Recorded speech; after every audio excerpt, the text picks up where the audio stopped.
Your grandfather, Raymond Bagatsing, was the longest, one of the longest running mayor during Manila during 60s and 70s, I think. And was running as a vice mayor also something like to revive the family name of Bagatsing because your uncle, Amado Bagatsing, used to be a congressman and a mayor also. Would that be the purpose or as part of the family legacy? Actually, to be honest po, it was my Uncle Amado, the night na nag-decide po ako, na pinag-usap ako ng mga tao na napaligid sa akin, like for Manny Lopez, kasi medyo masalimuot po yung kwento niyan.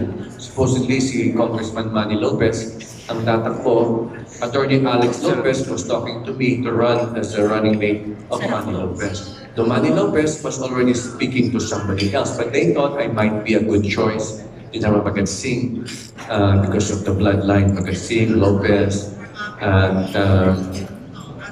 so tinawagan po nila ang aking tiyuhin na si Uncle Amado Bagatsing, and they said, "Pare, ito, tatakbo yung pinupuha namin ng pamangkin mo bilang Vice Mayor." Kinausap niya ako, sabi niya, "Gusto mo ba yan? Gusto mo bang gawin yan?" Sabi ko, "Tito, I will only do this, I will run if you support me." Sabi niya, "Yes, of course, it's a good opportunity for you, and I support you." And hindi ko naman nakalain na magiging running mate ko later on is Attorney Alex Lopez. Mahabang kwento po yun. And hindi namin alam na tatakbo si Tito Amado. So, Tito Amado is my uncle. He'll always be my blood and he's the patriarch of the family. And so, I love him and I respect him. But I've also given my word to Attorney Alex Lopez, whom for the last 2 months, I've learned to respect and love as a friend. So, ang uncle ko naman po, nagparating sa akin ng mensahe na tuloy mo lang yung ginagawa mo dahil independent naman ako, wala naman akong vice mayor. So, pinupush niya rin ako. Kakalimutan sa Raymond, makakalimutan sa Raymond. So, for short, ako po ay hindi nakakaintindi ng masalimuot ng mundo ng politika. Sa ngayon, hindi ko po alam yung pasikot-sikot. Pero gusto ko, ang alam ko lang, pinuntukan ang puso ko para mag-alay ng tulong sa mga Manileño. Thank you. And I have another question for Mr. Lloyd Sammartino. Sir Lloyd? Sir Lloyd. Hello. Yeah, hello. Dito po. Hi. Yeah. Kanina po napapag-usapan namin when you were poor, sabi nila. Mr. Lloyd Sammartino, parang hindi nagbago, malagsabi conception lang. Parang gano'n. Yeah, so what have you been doing all these years during the pandemic, for the pandemic, during the time that we didn't have any film, and how did you keep yourself fit and dashing? Thank you. Ang sweet mo naman. Anyway, sana magtilang ang Helga. Ang totoo niyan, yung batch namin, si Gabby, si William, sila Richard, we're in our 50s and up. Ako, I'm pushing already upper 50s na ako. But I realized, in showbiz pala, kung gusto mong tumagal sa showbiz, kailangan meron kang ibang business. Ito ang magiging passion mo, pero hindi ka mabubuhay dito ng kabuhayan mo kung gusto mo magkapamilya, mag-aanak ka. Iilan lang sa amin yung mga pinapalit talaga katulad nila Sharon, diba? Nila Gandhi and all that. And of course, Raymond is one of them. But I was fortunate kasi I went into real estate at pinalad naman ako. And then after na-establish ko yun, nung tumatawag na ngayon yung mga nag-aalok ng showbiz, sabi ko, why not? I realized nung wala ako sa industriya na mahal ko pala siya. Hindi ko alam yan dati. Kasi nung kasikata ko, nilalaro ko lang siya. Dahil kaniwat ka na naman ng offers. But I realized I loved it. I like working with actors. You know, I enjoy yung push and pull ng acting. I like actors, I like working with actors, I love working with directors. It is interesting to me na pag may ka-eksena ako, kinakausap ko, paano natin to pagagandahin. Yun ang nagiging laro sa akin ngayon. So, fortunately, dahil tika-copy super may dumang aswang, hindi ako tumanda ng mabilis. You know, so kahit nanay ko, pag nakita mo yung mahang ko, 81 na, puro punong-puno ng asim, ayaw umawat. So yun, kaya ako nandito ako, and fortunately, I am still working in projects like this. And I don't have a problem supporting, like I said, I like supporting young talent. You know, lalo na yung mga talent na nakikita mo na may spark. And win-win is one of them. You know, so itong mga roster na to, lahat to may mga spark. But more so for win-win. So I hope na after she has her baby, magtuloy-tuloy siya kumante. Kasi I'm sure she'll take a break. Para sana hindi masayang yung spark na yon. Kasi iilan lang yan in our industry. Yun po. Thank you. Thank you, Sir Lloyd. We are down to our last 4 questions. Last 4 questions may be request for Mr. Milan Behada. Sir Milan. Magandang hapon po. Yung Sabi ko questions sa'yo, face mask. po is for Miss Alice Forbes and Sir Raymond. Hindi naman po lingid sa kaalaman na nasa kasagsagan po tayo ngayon ng politics sa 2022. So at hindi rin po lingid sa kaalaman na kayo po ay supporters of pro-BBM. Ang questions ko lang po is, Silicon Valley. paano nyo po titignan ito? In a positive way or in a negative way? Dahil hindi lingid sa kaalaman na karamihan po ng artista talagang hindi nasa side ng BBM. So Sir Raymond, kayo po ay tumatakbo under the Partido Federal ng Pilipinas. And gusto lang po namin malaman kung ito ba ay titignan nyo na katulad ng kay Tony Gonzaga na from negative na naging positive. At ganun din po sa inyo, Miss Alice Forbes. Ako actually is with KPL. I would like to look at it hindi po bilang sa tingin ng politika, hindi bilang choice ng tao. At as human beings, we have all the right to express and to choose. At may kanya-kanya tayong paniniwala at pananaw at pag-analyze ng mga bagay-bagay. So, para sa akin, nagkataon po na yun ang choice ko and I respect all the other choice. No need to elaborate, this is not a political forum. But that happens to be my choice. It doesn't mean that I look down on anyone. I really don't look down on anyone. I don't even look down on what they say my opponent. I don't think it's really an opponent. I don't think it's a race. I don't think it's a tournament. It just so happened na kailangan daanan ng eleksyon. At parang ang mga tao, parang gano'n ang ginagawa sa amin. Parang kami ginagawa ang mga kabayo, kung sino manatalo, sino namado, sino dihado. Pero I don't blame that because it's part of the culture, it's part of tradition.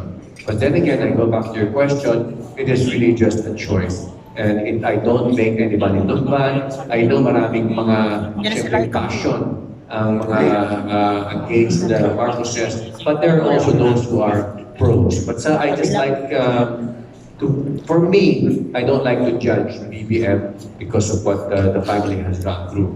But I'm not knowledgeable. Talagang knowledgeable doon. Hindi ko po pagtanggol ng kahit sino. That's my choice, my personal choice. And I hope people respect that as I respect others' choice. Thank you very much for your answer, Raymond. And that will be the last political question that we will entertain because this is for Nelia the movie.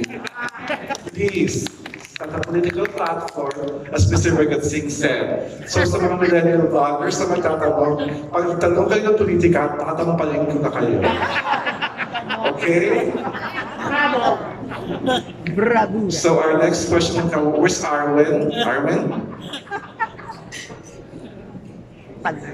Hello, good evening. So first I want to say congratulations on your film. So for my first question, it's for the writers and the producers. So what inspired you into creating a film such like Nelia, and what message do you want the audience to be left with after seeing the film? Ano ka na doon? Ayaw. the movie is actually, it has something to do with mental illness, psychological disorder. This movie is to be an eye-opener for everyone na yung mental illness, actually sa pag-research ko to or psychological disorder, may roots pala to, na yung tao pala nagkakaroon ng problema dahil sa way na pagpapalaki sa loob ng pamilya. And siguro parang message na rin ito sa mga manonood na yung mga anak natin, mahal natin sa buhay, alagaan natin, suportahan natin para hindi mo para sila yung makapag-isip sila ng tama, mabuti at diretsyo. Everybody needs support, may mental illness man o wala. So let us be supportive to each other. Let's spread love, let's spread peace, para yung mind natin hindi stress-free. Kasi diba, pandemic pa nga, ang dami natin iniisip, tapos yung katabi pa natin, nag-isip pa ng masama sa atin. So ano na lang, diba? So, since konting natin gawing Christmas lang yung spreading love. Let's do it every day. Gawin natin part na ng buhay natin na maging mabait sa kapwa. Mahirap pero kahit konti-konti kaya naman eh. Diba parang no little act of kindness is wasted. Yun lang. Thank you so much. For my second question, is directed to the cast members, especially to those who mentioned that it was their first project or first movie. So my question is, what was your approach or your mindset, especially into going into this film, especially since it's unfamiliar territory or how you get into character? So what was the process like, and were you able to execute it properly? Ako lang naman yung first project ko, basically, yeah. So, what was my approach? I would say I was just really open-minded para dito sa project na to. Kasi bilang galing na ako sa commercials, acting in ads,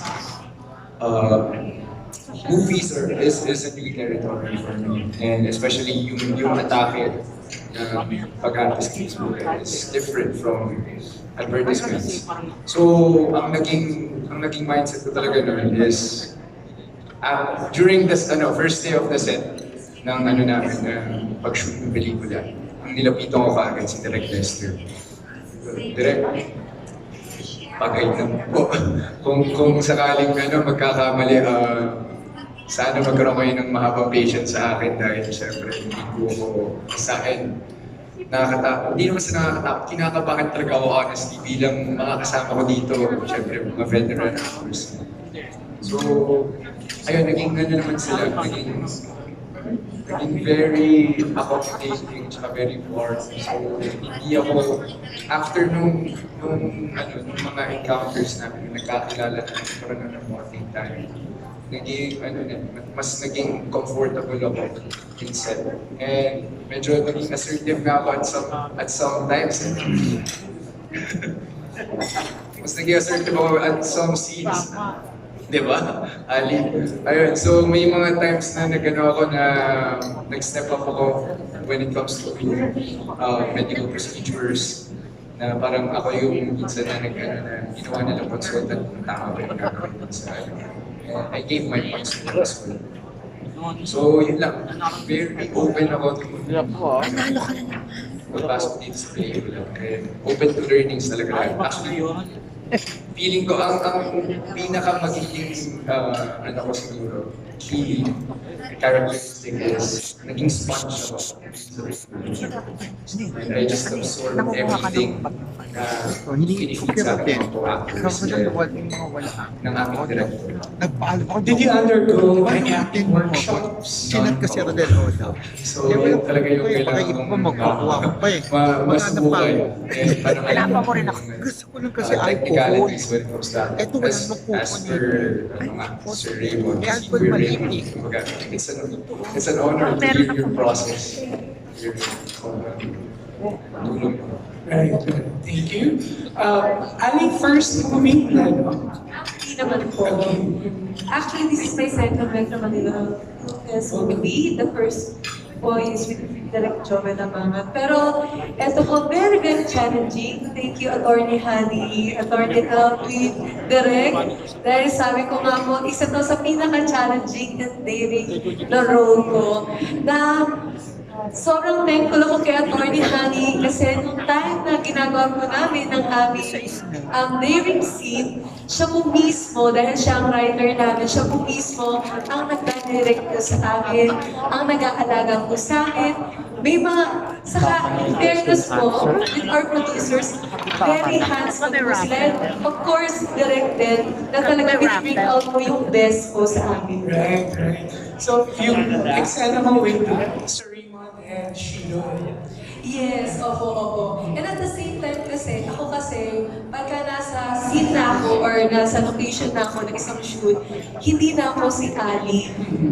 Ako na si Ana in this movie din. Very well said. Dear, are you okay? Thank you so much. Thank you. We're now to our last two questions before the raffle. Actually, last question. We have next question from Audrey Garrett, and then we followed up by Raymond Entertainment Editor, Joey Sarmiento.